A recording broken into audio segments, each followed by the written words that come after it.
las revistas literarias, y Sur, la revista Sur es una prueba faciente, es en sí misma la historia de la literatura.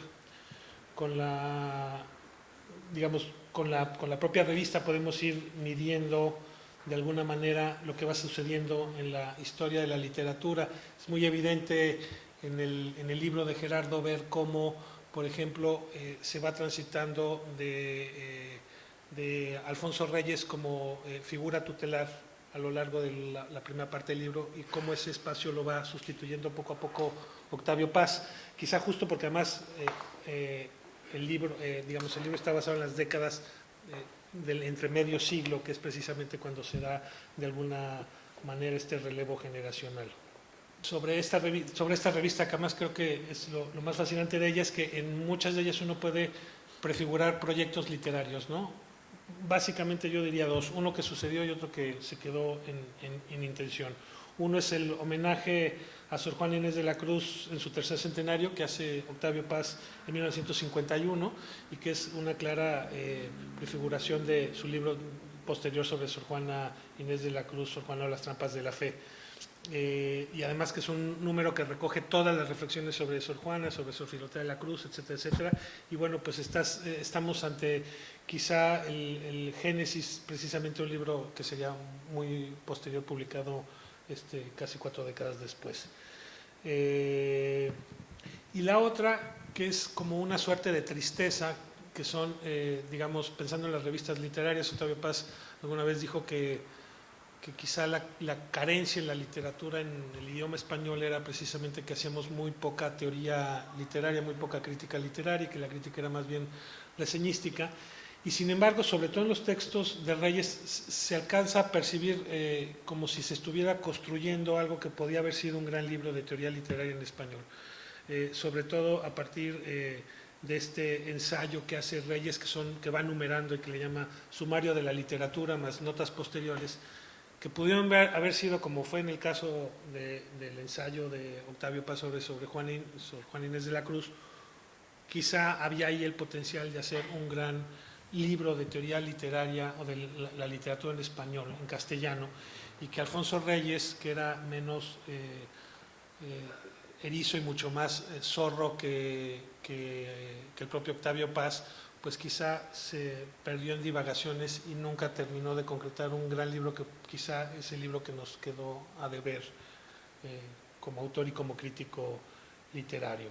Por el otro lado, el libro pues recoge la crónica de la escritura en español, la crónica en términos también históricos, tiene unos textos fabulosos de Silvio Zavala, y por el otro lado también nos permite de alguna manera indagar en el pasado sobre algunas literaturas que hoy están pues quizá muy de moda, que tienen sus orígenes años atrás, ¿no? o décadas atrás. Este libro recoge esta noción, dos nociones que creo que son importantes. Una, lo que decía, la necesidad de hacer crítica literaria, y dos, como lo planteaba Sur, la necesidad de plantear, de encontrar mecanismos de producir pensamiento en Hispanoamérica. El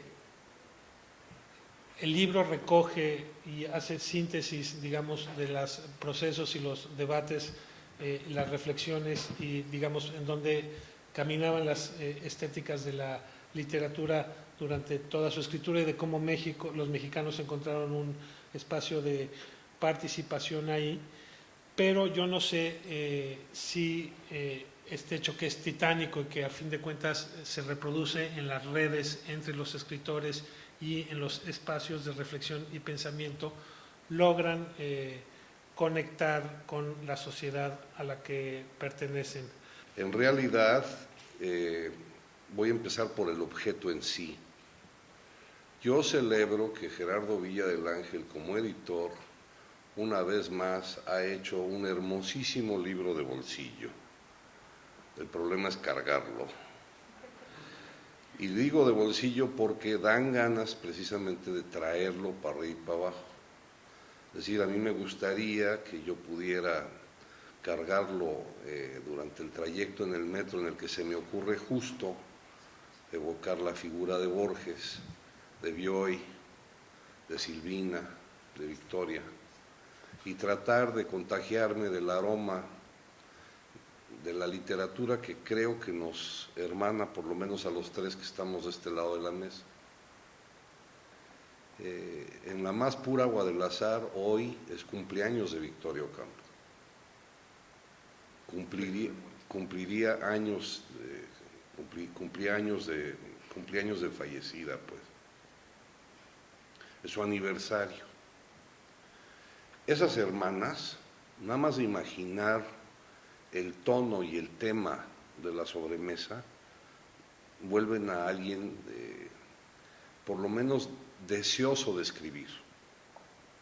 Es decir, yo creo que yo soy escritor en gran parte por lo que he leído, pero en otra parte por tratar de ser como fueron los grandes escritores, por tratar de estar a la altura de su clara sombra, ¿no? Por parafrasear a Paz. Estas mujeres heroicas en algún momento de sus vidas incluso invirtieron dinero e imprimieron la revista de letras francesas con su dinero y bombardearon París cuando estaba ocupado por los nazis con un ejemplar, con miles de ejemplares de un número de la revista. Debe haber película de eso, o debe haber fotografías, y yo me propongo hacer un texto que honre ese detalle. Gracias a ese detalle, Roger Caillois después en Argentina entra en contacto con todos los escritores hispanoamericanos y de retro, cuando dirige la colección Cruz del Sur en Gallimard, publica en francés a Borges, a Bioy, a Cortázar, incluso a Neruda, que nunca apareció en Sur por ser, digamos, antagónico al grupo de Sur. Que efectivamente eran grupos, son cenáculos, son como partidos. La hechura de este libro es como si lo hubiera escrito él desde los anuncios. Es decir, los guiños logran que el que compre este libro está comprando en realidad el último número de la revista Sur, de una revista que ya no existe. Vamos a empezar por ahí, es decir, el problema de las revistas es que ya no existen. El otro día comentábamos que Octavio Paz marcó a nuestra generación. Nosotros pertenecemos a una generación, y digo nosotros, los que estamos aquí ahorita, que todavía podríamos decir lo mismo que dijo Octavio. Si se nos preguntaba, si se nos ocurría cambiar al mundo, se nos ocurría fundar una revista.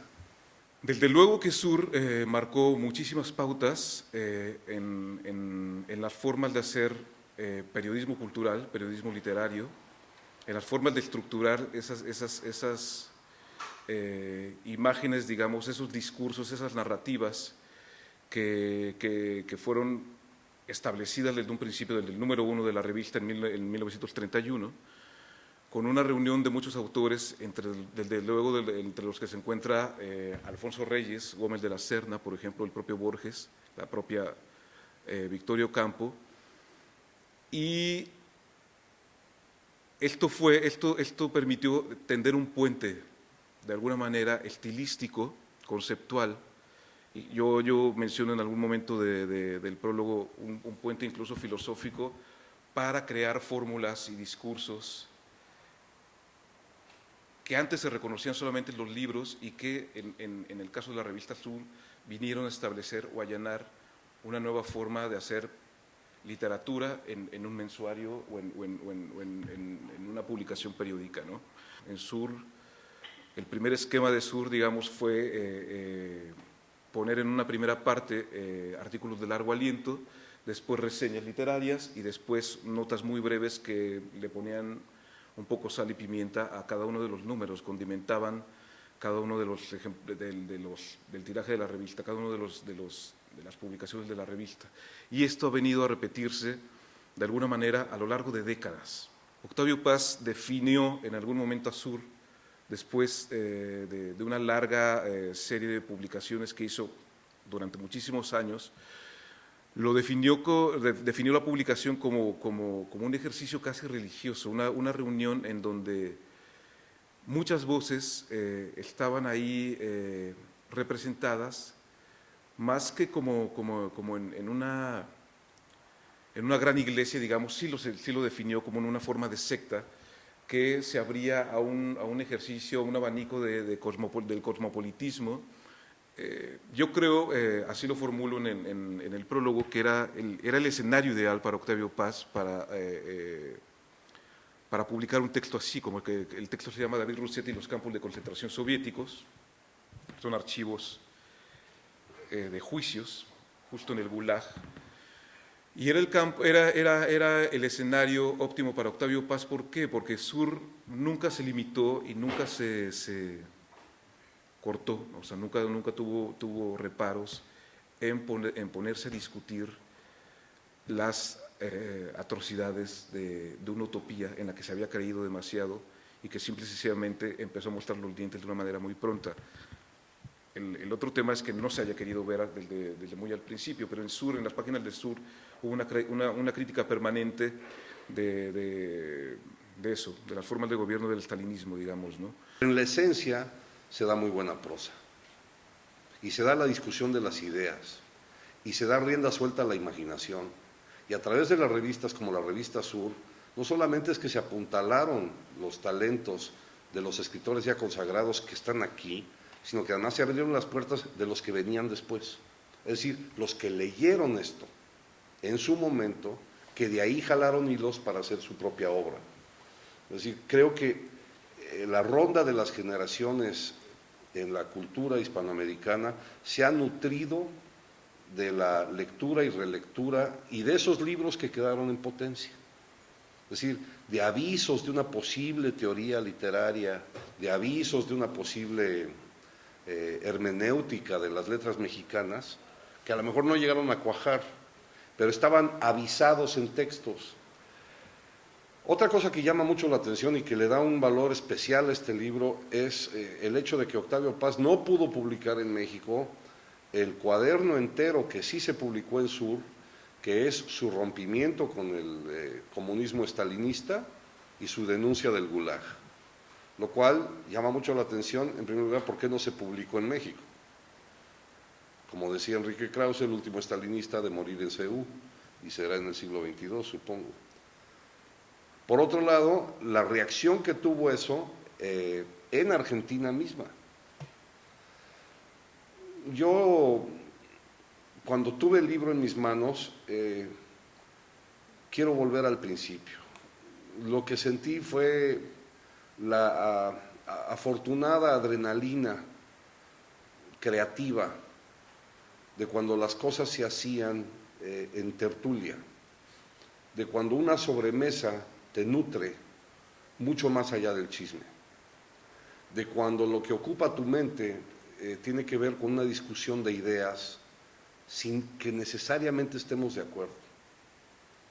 Eso es lo que apuntaló la gran cultura hispanoamericana del siglo XX, y Gerardo lo sabe perfectamente bien, y afortunadamente Pablo de Rafael también, y por eso es de celebrar que sea el agregado cultural de México en España, porque lo que necesitamos es precisamente eso.